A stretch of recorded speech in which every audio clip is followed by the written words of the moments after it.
1절에서 10절의 말씀입니다.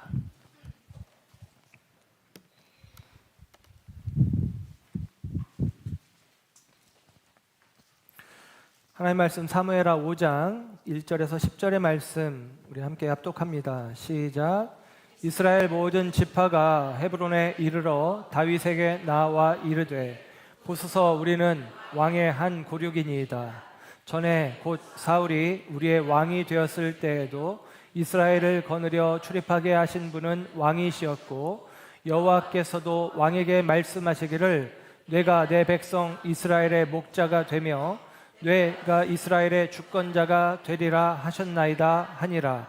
이에 이스라엘 모든 장로가 헤브론에 이르러 왕에게 나아오매 다윗 왕이 헤브론에서 여호와 앞에 그들과 언약을 맺음에 그들이 다윗에게 기름을 부어 이스라엘 왕으로 삼으니라.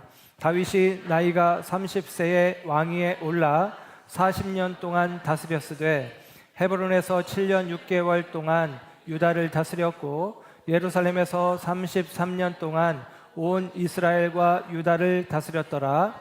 왕과 그의 부하들이 예루살렘으로 가서 그 땅 주민 여부스 사람을 치려 하매 그 사람들이 다윗에게 이르되 내가 결코 이리로 들어오지 못하리라. 맹인과 다리 저는 자라도 너를 물리치리라 하니 그들 생각에는 다윗이 이리로 들어오지 못하리라 함이나 다윗이 시온 사성을 빼앗았으니 이는 다윗성이더라. 그날에 다윗이 이르기를 누구든지 여부스 사람을 치거든 물기 있는 대로 올라가서 다윗의 마음에 미워하는 다리 저는 사람과 맹인을 치라 하였으므로 속담이 되어 이르기를 맹인과 다리 저는 사람은 집에 들어오지 못하리라 하더라. 다윗이 그 산성에 살면서 다윗성이라 이름하고 다윗이 밀로에서부터 안으로 성을 둘러싸으니라. 만군의 하나님 여호와께서 함께 계시니 다윗이 점점 강성하여 가니라. 아멘. 아멘. 자리에 앉으십니다. 오늘 이 아침에도 하나님의 사랑하심과 은혜가 저와 여러분 가운데 함께하는 줄 믿습니다. 오늘 우리는 다윗 이야기를 계속 살피겠습니다. 다윗과 이스라엘, 부제는 이스라엘의 목자 다윗이라는 제목으로 말씀을 전합니다. 오늘 우리는 우리 비전교회 설립 25주년 감사 예배로 드립니다. 더불어 함께 임직식이 있었죠. 하나님께서 우리 비전교회를 향하신 뜻과 계획이 있는 줄 믿고 또 하나님께서 저와 여러분을 비전의 이름으로 모아주셨고 비전의 이름으로 저와 여러분이 교회로 서게 하셨습니다. 저와 여러분이 비전교회에 속한 자로서 오늘 다윗의 이야기들처럼 하나님의 마음에 맞는 하나님의 기쁨이 되어지는 그와 같은 교회 공동체 세워가는 우리 모두가 되기를 주의 이름으로 부탁드리고 축복합니다. 임직식이 우리 교회는 참 간소하고 또 좀 초라하기까지 해요. 예. 그런데 뭐 다른 건 없습니다. 저도 마찬가지고요. 상은 하나님 앞에서 받으시기를 바랍니다. 여기서 미리 받아놓으면 하나님 앞에 받을 게 없다라고 생각을 합니다. 그래서 임직식을 할 때마다 임직되는 분들에 대해서 제가 개인적으로 생각하고 기도하고 묵상하면서 잠깐 그분들을 소개하는 시간들을 갖고 있는데요. 먼저 최성학 권사님 명예권사로 세워주셨는데 사실 같이 신앙생활 한 기간은 그리 길지 않습니다. 근데 우리 권사님을 보면서 느끼는 그 느낌들은 한마디로 바른 생활 사나이 같다라는 생각을 해요. 그리고 개인적으로는 우리 교회에서 얼굴로만 목사님을 찾아라 그러면 아마 최성학 권사님이 아닐까라는 생각을 솔직히 해봅니다. 그래서 바라기는 믿음의 진보를 이루어 가시길 원하고 또 믿음의 본이 되어지는 권사님 되기를 축복합니다. 우리 김현선 권사님은 굉장히 조용하고 가끔 이렇게 얘기를 나눌 때 엄청 수줍어하시면서 얘기를 하십니다.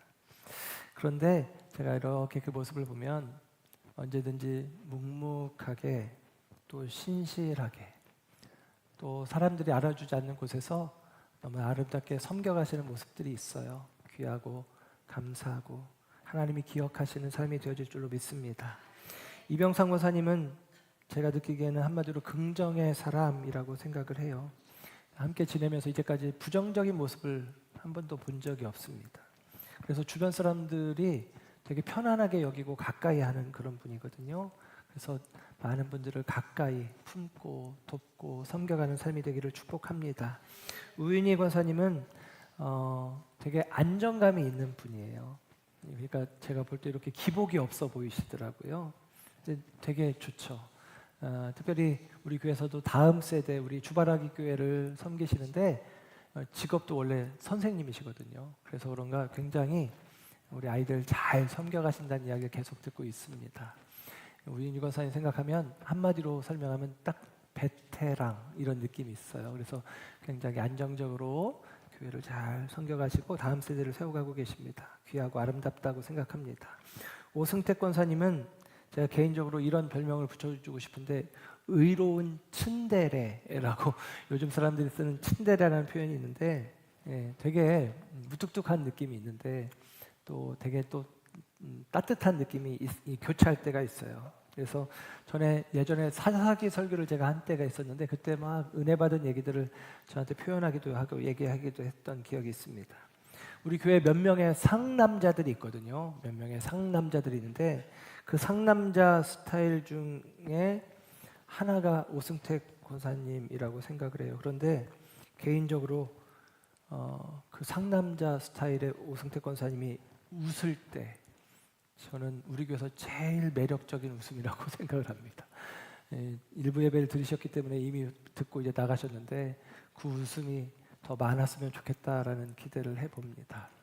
오늘 우리 비전교회 25주년 그리고 또 임직식의 권사로 세워진 일꾼들 그리고 그 이전에 세워진 일꾼들 또 앞으로도 함께하는 모든 우리 비전의 지체들 우리 모두가 주님 안에서 더불어 함께 내게 주어진 역할 그 몫을 잘 감당해가면서 하나님이 기뻐하시는 우리 비전교회로 세워가는 우리 모두가 되길 주의 이름으로 부탁드리고 축복합니다.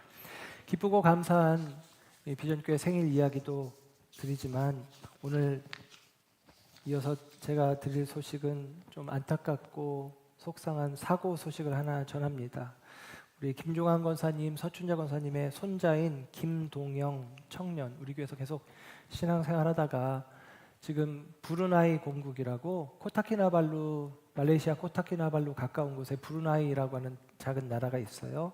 그곳에서 공부하고 있는 중인데요. 이번에 할머니랑 또 여동생이랑 이제 가서 만나서 즐겁게 해우하고 여행을 하는 중에 교통사고가 좀 발생이 돼서 맞은편에서 오는 오토바이가 이제 야간에 불을 안 켜고 오는 바람에 미처 발견하지 못해서 교통사고가 나서 인사사고가 났습니다.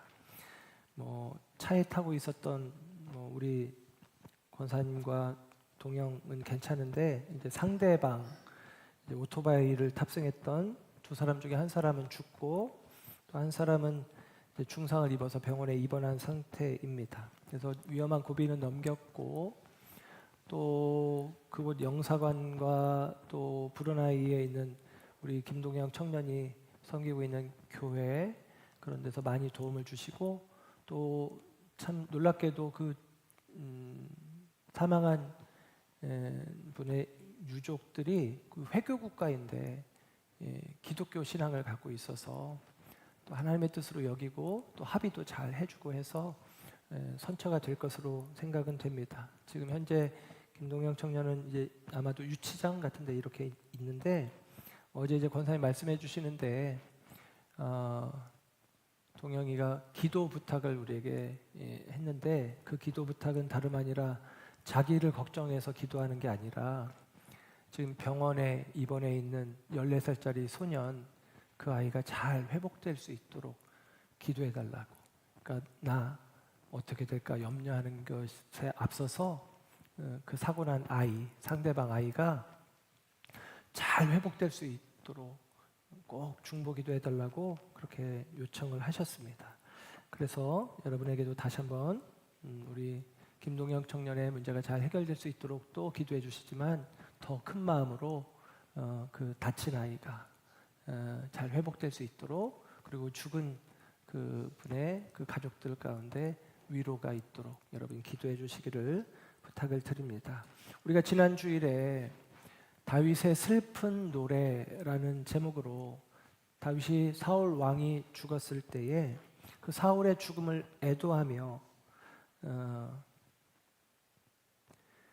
다윗이 보인 그 모습 속에서 다윗의 영성을 살펴보았어요. 다윗은 슬퍼할 줄 아는, 슬퍼서 눈물 흘릴 줄 아는 사람이었고, 그리고 다윗은 하나님의 마음을 아는 사람이었고, 또 나아가 다윗은 그 슬픔을 노래로 승화시킬 줄 아는 영성의 사람이었습니다.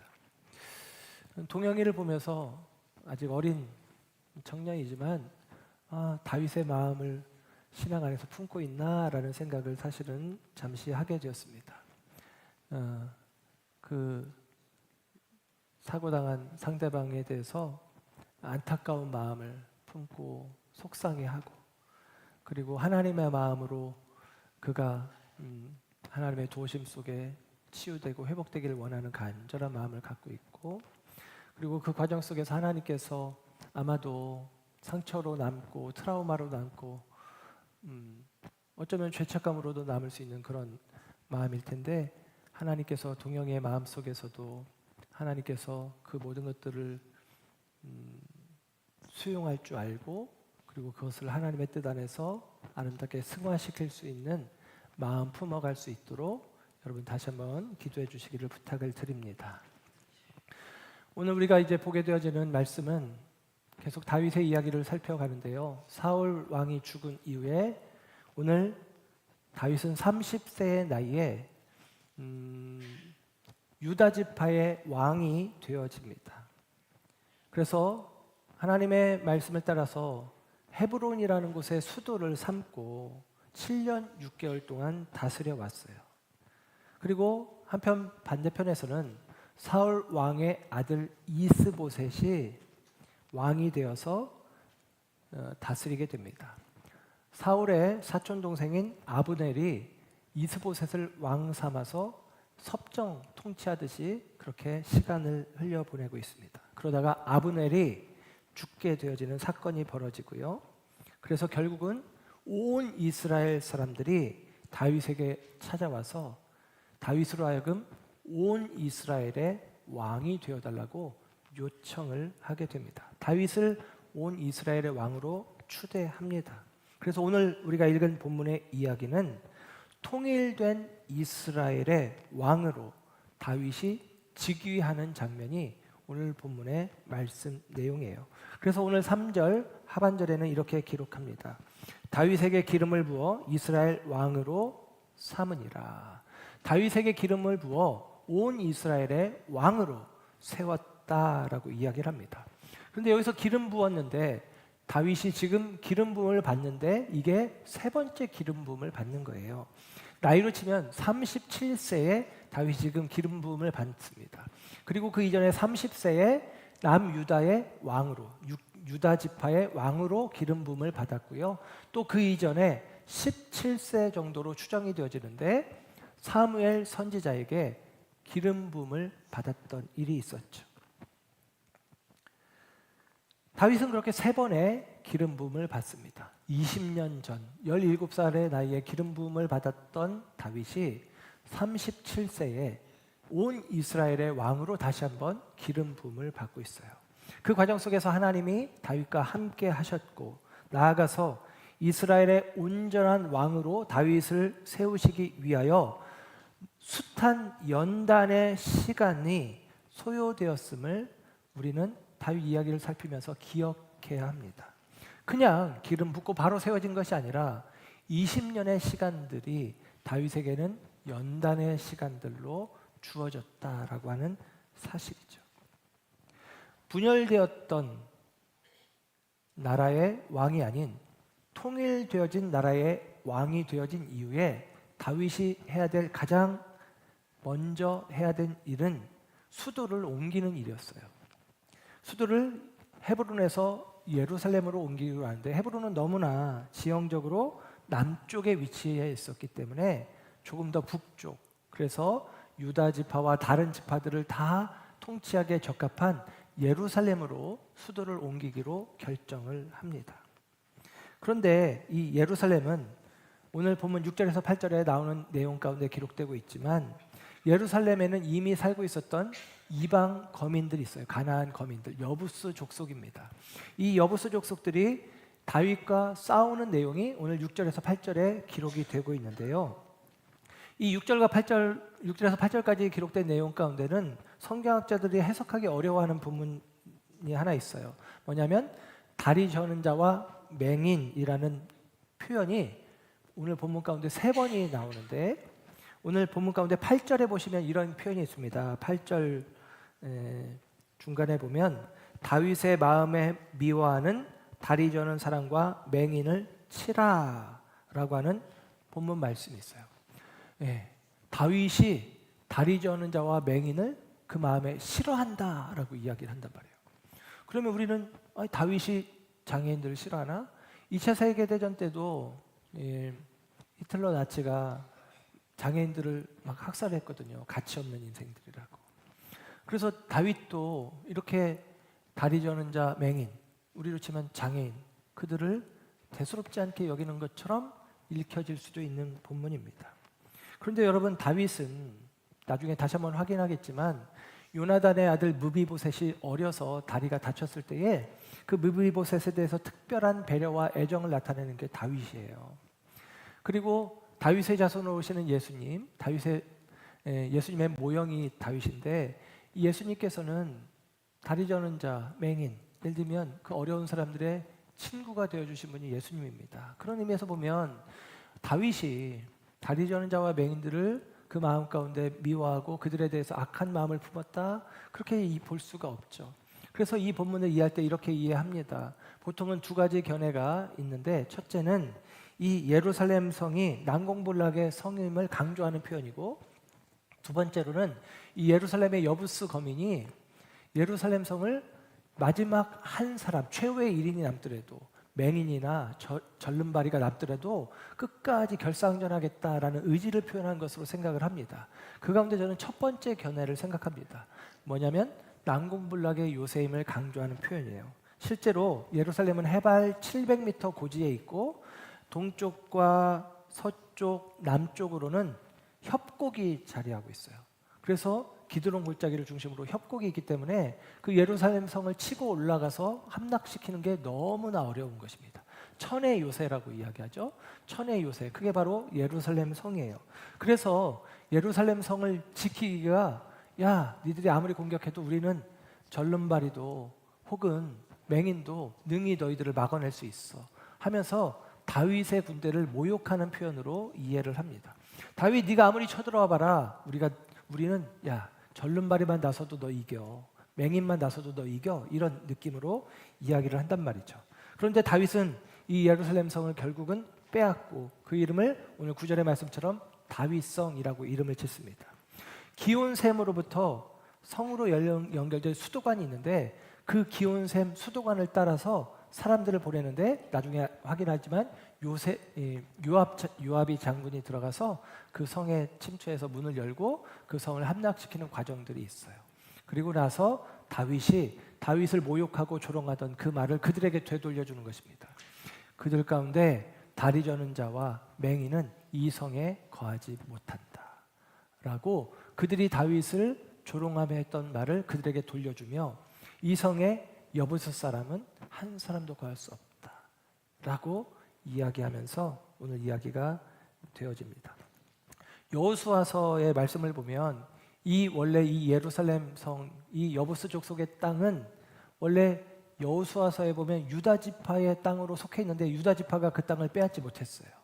그리고 사사기에 보면 베냐민 지파의 땅으로도 기록되는데 베냐민 지파에 속한 왕이 사울 왕입니다. 그런데 사울 왕이 그 땅을 빼앗지 못했어요. 그런데 다윗 때 와서 비로소 그 하나님께서 가나안 땅을 이스라엘 족속에게 주셨는데, 그 여부스 족속의 땅 예루살렘을 다윗 시대에 와서 비로소 다윗이 그 땅을 차지하게 되었다라는 것입니다. 참 놀라운 이야기죠. 그리고 오늘 이 이야기는 결국 다윗이 모든 이스라엘의 왕이 되어지고, 그리고 예루살렘을 함락해서 다윗성이라 이름하였다라는 말씀에서 말씀이 끝마쳐져도 참 은혜로운 말씀일 것입니다. 그런데 오늘 본문의 이야기는 10절의 말씀을 보면 말씀이 이렇게 이어지고 있어요. 10절, 만군의 여호와께서 함께 계시니 다윗이 점점 강성하여 가니라. 아멘. 만군의 여호와께서 함께 하시니 다윗이 점점 강성하여 갔다라는 것입니다. 이 말은 다윗이 점점 강성하여 갔다. 이 말은 다윗의 성장, 성숙을 나타내는 표현이에요. 지금까지 저와 여러분이 사무엘서를 통해서 함께한 다윗의 이야기는 단순한 사건들을 기록해 놓은 것들이 아니라 이 다윗의 이야기는 성장의 이야기라고 우리가 이해해 보면 좋겠습니다. 다윗으로 하여금 다윗 되게 하시는 과정이 기록되어 있다라는 거예요. 점점 강성하여 가니라. 이 이야기는 다윗의 이야기가 이제 전환기를 맞는다는 의미가 되어지는 것입니다. 이제까지의 이야기는 다윗이 왕이 되어져 가는 과정이라면 이제부터의 이야기는 왕으로서의 다윗이 어떻게 왕 노릇하는지, 어떻게 왕으로서 살아가는지 왕으로서의 다윗의 이야기로 이어지고 있다는 사실입니다. 이런 변환의 때에 오늘 본문의 다윗의 나이는 37세, 37살입니다. 그 전 7년여 기간 동안에 다윗은 헤브론에서 한 개 지파의 왕으로서 역할을 합니다. 그리고 그 전 2년 전에는 시글락이라는 곳에서 600명의 게릴라 부대 같은 600명의 사람들을 이끄는 리더였어요. 그리고 그 전 8년 동안은 사울 왕의 미움을 사서 광야의 도망자 신세로 지내는 시간이었습니다. 그리고 그 전에는 사울의 궁전에서 사울을 위해 연주하는 음악가였고요. 그리고 10대의 절정기에 전쟁터에서 거인 골리앗을 쓰러뜨리고 이스라엘 가운데 이름을 떨치기도 했습니다. 그가 처음 사람들에게 주목받기 시작한 것은 이새의 8 아들 중에 막내 아들로서 베들레헴 언덕에서 양을 치다가 장차 하나님의 선민인 이스라엘을 다스릴 왕으로 그가 뽑혀 사무엘 선지자에게 기름 부음을 받으면서 다윗의 이야기는 주목받기 시작합니다. 다윗의 삶 속에 다윗이 왕이 되기까지의 이야기만이 아니라 이제 점점 강성하여가 아니라 왕이 된 이후의 이야기도 계속해서 다윗의 삶 속에 하나님이 함께 하신다라고 성경은 이야기해주고 있어요. 다윗의 삶의 발자취 속에서 하나님의 개입과 간섭이 있어 왔다라고 오늘 성경이 말하는 거예요. 그래서 만군의 하나님 여호와께서 함께 하시니 다윗이 점점 강성하여 가니라 이렇게 말하고 있습니다. 여러분, 다윗은 하나님을 떠나서는 다윗일 수가 없는 것입니다. 다윗 이야기의 주인공은 그래서 다윗이라기보다는 다윗 안에 계신 하나님이라는 사실을 우리는 알게 되어집니다. 다윗은 누구보다도 이 사실을 잘 알고 있었어요. 그래서 우리가 읽지 않았지만 오늘 본문 5장 12절의 말씀을 보면 성경이 이렇게 기록을 해줍니다. 다윗이 여호와께서 자기를 세우사 이스라엘 왕으로 삼으신 것과 그의 백성 이스라엘을 위하여 그 나라를 높이신 것을 알았더라. 아멘. 다윗은 알고 있었단 말이에요. 자신을 이스라엘의 왕으로 삼으신 것, 자신을 통해서 하나님이 일하시는 것을 다윗은 알고 있었다라는 것입니다. 그래서 여러분, 우리가 이 다윗 이야기를 통해서 깨달아야 하는 것은 다윗이 자신의 일생 가운데 함께 하셨던 하나님을 인지하고 그리고 그 하나님의 인도하심을 기대했던 것처럼 저와 여러분도 마찬가지입니다. 우리도 우리와 함께 하시는 하나님을 인지해야 돼요. 그리고 그 하나님께서 우리의 삶 가운데 개입하시고 간섭하시는 그 하나님의 손길을 기대하며 살아가야 합니다. 그럴 때 우리도 다윗과 같이 세워진다라고 하는 사실이죠. 또한 우리가 이런 믿음, 하나님이 내 삶 가운데 개입하시고 간섭하신다라는 믿음이 있을 때에, 그런 믿음을 우리가 갖게 될 때에 우리의 삶 가운데 있었던 복잡 다단한 일들을 있는 그대로 이해할 수가 있어요. 마치도 다윗이 많은 시간 광야에서 시간을 보내는데, 그 광야의 시간, 도망자의 시간, 그 위험한 시간, 그걸 누가 좋아하겠습니까? 그 광야의 시간은 내 인생에서 없었으면 좋겠죠. 그러나 여러분, 하나님의 개입과 간섭을 신뢰하는 자들은 그 인생 가운데 주어진 광야의 시간, 그 광야를 통과해야 되는 그 과정들, 그것들 역시도 우리가 하나님의 연단의 시간들 일로 이해할 수 있다라는 사실입니다. 우리가 어려움을 겪는 순간들이 있을 거예요. 이해하지 못하는 그런 상황들과 문제들을, 사고들을 만나기도 합니다. 그러나 그 모든 시간 속에서 하나님의 개입과 간섭을 신뢰할 수 있는 저와 여러분 모두가 되기를 축복합니다. 우리는 다윗의 이야기를 통해서 우리가 깨달아야 될 가장 중요한 것은, 그래서 우리가 어떻게 살아야 하는가, 난 이제 그럼 어떻게 살아야 되는가 라는 것이 아니라, 다윗의 이야기가 그리스도인들의 삶의 지침서처럼 우리가 여겨질 수 있는데, 그런 이야기를 드리고자 하는 게 아니라 우리의 삶의 자리에서 있는 그대로, 그러니까 다윗의 인간적인 모습 그대로를 다 보여줍니다. 그래서 우리로 하여금 어떻게 우리에게 주어진 삶 속에서 내가 깨어 있을 수 있고, 내가 진실할 수 있고, 내가 하나님의 살아계심을 확인할 수 있는가라는 것이 중요한 거예요. 어떻게 살 것인가, 물론 그것도 중요하겠지만 그것보다 더 중요한 것은 내게 주어지는 모든 삶의 상황들 속에서 내가 깨어 있어서, 그리고 내가 진실하여서, 내가 그 속에서 하나님을 경험하고 확인할 수 있는 그와 같은 마음들이 우리 가운데 필요하다는 사실입니다. 하나님은 우리 가운데서 일하고 계십니다. 특별히 하나님이 우리 가운데 일하시는 방식 중에 하나는 약속이에요.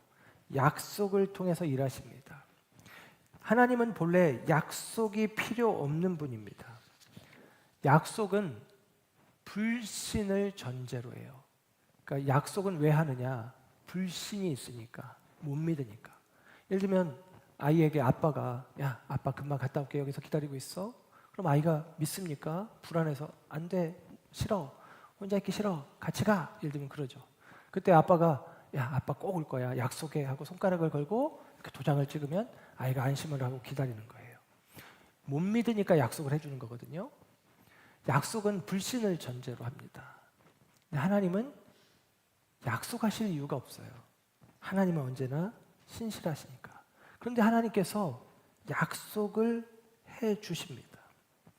그래서 우리를 찾아오실 때 약속을 통해서 찾아오신단 말이에요. 그래서 앤드류 머레이라고 하는 분은 이런 이야기를 합니다. 하나님께서는 당신께서 마치 믿을 수 없는 분인 것처럼 우리에게 약속하시고 그 약속에 자신을 묶으셨다.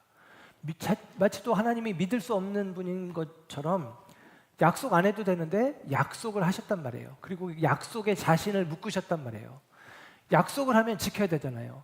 약속을 하면 그대로 해야 되잖아요. 하나님은 그러실 필요가 없는 분이에요. 하나님은 창조주시고 하나님은 만왕의 왕이시니까. 그런데 하나님이 우리를 위해서 약속을 해주시고 그 약속에 자신을 메어주셨단 말이에요. 그래서 우리로 하여금 그 약속을 믿게 하시고 그 약속을 통해서 우리는 하나님을 만나고 그 약속을 통해서 우리는 하나님의 일들을 경험해 가는 것입니다. 그래서 여러분, 우리에게 필요한 게 뭐냐? 믿음이에요. 하나님의 약속이 이루어질 것을 믿는 것입니다. 믿음이 우리 가운데 필요해요. 약속의 성취를 통해서 우리로 하여금 하나님이 믿음을 갖게 하십니다. 그래서 여러분, 다윗 이야기는 다윗의 꿈이, 다윗의 비전이 성취되는 이야기가 아니에요. 다윗이 왕이 되고 싶었는데 드디어 왕이 되었다, 그 이야기가 아닙니다. 다윗을 향한 하나님의 약속이 성취되는 이야기예요. 다윗을 17살에 기름 부은 것이 하나님인데 하나님의 약속은 37이 되어서 20년 동안 하나님의 약속이 이루어지지 않는 것처럼 여겨졌는데 하나님의 약속은 반드시 이루어지는구나. 하나님의 약속은 반드시 성취되는구나. 이것을 우리 가운데 믿도록 하나님 우리 가운데 믿음을 주시기 위해서 약속을 완성하시는 이야기가 다윗의 이야기입니다. 그러므로 여러분, 다윗의 이야기를 통해서 우리가 어떤 것을 품느냐? 다윗의 인생 가운데 하나님의 약속이 성취된 것처럼 나의 삶 가운데도 하나님의 약속하심이 이루어질 것을 믿고 기대하는 것이죠. 그와 같은 믿음이 우리 가운데 있기를 주님의 이름으로 축복합니다. 오늘 다윗이 왕의 즉위식을 하게 되어집니다. 그런데 이 왕의 즉위식에서 다윗을 왕이라고 표현하기도 하지만 사람들은 왕이라고 다윗을 말하는 것이 아니라 다윗을 목자요, 그리고 주권자, 다윗을 이스라엘의 목자로 세우시고 이스라엘의 주권자로 세우셨다라고 이야기해요. 오늘 본문 2절의 말씀이죠. 이렇게 기록해 줍니다. 전에 사울이 우리의 왕이 되었을 때에도 이스라엘을 거느려 출입하게 하신 분은 왕이시었고 여호와께서도 왕에게 말씀하시기를 하나님이 이렇게 말씀하셨다는 거예요. 뇌가 내 백성 이스라엘의 목자가 되며 뇌가 이스라엘의 주권자가 되리라. 아멘. 다윗, 뇌가 이스라엘의 왕이 될 거야 라고 하나님 말씀하신 게 아니라 다윗, 너는 이스라엘의 목자가 될 것이고 이스라엘의 주권자가 될 것이다 라고 하나님이 말씀하셨다라는 것입니다. 여러분, 다윗은 왕이기 이전에 하나님이 세운 목자요, 하나님이 세운 주권자예요. 주권자라는 말은 히브리어 말로는 나기드라고 하는 말인데요. 이 나기드라는 말은 선포되어진 자 혹은 앞에 세워진 자라는 뜻이에요. 왕이라는 의미는 멜레크라는 말은 최종적인 권력자를 이야기합니다. 그런데 다윗은 주권자라는 말이에요. 이스라엘 사람들의 주권자. 그런데 그 주권자라는 의미는 앞에 세웠다는 뜻이에요. 앞에 세웠다는 얘기는 이스라엘 앞에, 이스라엘 위에 그가 서 있는 거예요. 그런데 그를 세운 자가 있다는 의미잖아요. 누가? 참된 왕이신 하나님이 다윗을 이스라엘 위에 세웠단 말이에요. 이스라엘 앞에 세웠단 말이에요. 그래서 여러분, 다윗은 자신의 주권자인 하나님을 알고 살아가는 것입니다. 우리가 이 마음을 품는 게 중요해요. 또한 다윗은 이스라엘의 목자로 세워졌다라고 이야기합니다. 다윗은 원래 목동이었죠. 베들레헴의 언덕에서 양을 치던 자예요. 그리고 양을 치는 게 어떤 의미인지를 알아요. 그런데 백성들을 양 삼아 목자로서 다윗이 백성들을 돌보도록 섬기도록 세우고 있다라는 것입니다. 그래서 시편 78편의 말씀을 보면 아삽의 시가 나오는데요. 시편 78편 70절 이하에 이렇게 기록을 해줍니다. 또 그의 종 다윗을 택하시되 양의 우리에서 취하시며 전 양을 지키는 중에서 그들을 이끌어내사 그의 백성인 야곱 그의 소유인 이스라엘을 기르게 하셨더니 이에 그가 그들을 자기 마음의 완전함으로 기르고 그의 손에 능숙함으로 그들을 지도하였도다. 아멘. 다윗이 백성들 가운데 하나님이 세우신 목자 역할을 감당하는데 그 마음의 완전함으로 그들을 기르고 그 손의 능숙함으로 그들을 지도하였다. 좋은 목자였다라고 이야기를 해주고 있단 말입니다. 여러분, 다윗이 어떻게 그렇게 좋은 목자가 되어줄 수 있었을까? 다윗은 그가 시편 23편을 통해서 하나님을 노래하죠. 여호와는 나의 목자시니 내가 부족함이 없으리로다. 그가 나를 푸른 풀밭에 누이시며 쉴 만한 물가로 인도하시는도다. 하나님이 목자 되심을 그가 고백하고 있어요. 하나님이 목자 되심을 고백하고 하나님께서 나를 생명 가운데로 그리고 영원한 안식의 자리로 이끌어 가시는 것을 그는 고백하고 있다라는 것입니다. 그래서 이 시편 23편에 이어지는 시의 내용 가운데 4절은 이렇게 이야기하죠. 내가 사망의 음침한 골짜기로 지날지라도 해를 두려워하지 않을 것은 주께서 나와 함께 하심이라 그럽니다. 여러분, 실제로 다윗은 그 사망의 음침한 골짜기 광야의 시간들을 숱한 죽음의 위험들을 지나갔잖아요. 그 속에서 어떻게 고백합니까? 하나님이 나와 함께 하셨다. 하나님이 나를 지켜주셨다 고백합니다. 이어서 5절에는 말하죠. 주께서 원수의 목전에서 내게 상을 베푸셨다라는 거예요. 원수되었던 사울 앞에서 하나님께서 그로 하여금 하나님의 뜻을 이루셔서 왕 되게 하시는 일들, 그리고 승리의 잔치를 허락하셨다라는 것입니다. 그래서 5절 끝에는 이렇게 고백해요. 내 잔이 넘치나이다. 이것이 다윗의 고백입니다. 하나님께서는 결국에는 내 잔이 넘치도록, 내 인생이 만족하도록, 내 인생이 차고 넘치도록 나와 함께 하셨습니다 라고 고백하고 있다는 사실입니다. 그게 바로 이스라엘의 목자 다윗의 모습임을 우리는 알게 되어집니다. 아울러 에스겔서 34장 23절은 성경이 이렇게 기록합니다. 에스겔서 34장 23절의 이 말씀은 목자 없는 양과 같은 이스라엘을 향해서 하나님께서 언약하시면서 약속하시면서 주시는 말씀이에요. 근데 이렇게 기록되죠. 에스겔 34장 23절 내가 한 목자를 그들 위에 세워 먹이게 하리니 그는 내 종 다윗이라. 그가 그들을 먹이고 그들의 목자가 될지라. 내 종 다윗이 그들의 목자가 될 거야 라고 이야기합니다. 그런데 여러분 이 성경 보면서 이상하게 여겨야 돼요. 왜냐하면 에스겔서거든요. 에스겔은 다윗보다도 400년 후의 이야기입니다. 다윗은 에스겔서보다 400년 전의 사람이에요. 400년 전에 다윗은 이미 이스라엘의 목자, 이스라엘의 왕으로 통치하다 죽었어요. 그런데 에스겔서에 다윗이 내가 이 목자 없는 양처럼 어려움을 겪고 있는 내 백성을 위해서 내가 그들 가운데 다윗을 세우겠다라고 이야기합니다. 이 이야기는 무엇인지 우리가 잘 알죠. 다윗의 자손으로 오시는 예수님을 예표하고 있습니다. 그 예수님이 저와 여러분의 삶 가운데 오셔서 목자 없는 양 같은 인생들 가운데 선한 목자가, 요한복음 10장에 말씀하시잖아요. 내가 온 것은 양으로 생명을 얻게 하고 더 풍성히 얻게 하려 함이니라. 예수님은 선한 목자로 우리 가운데 오십니다.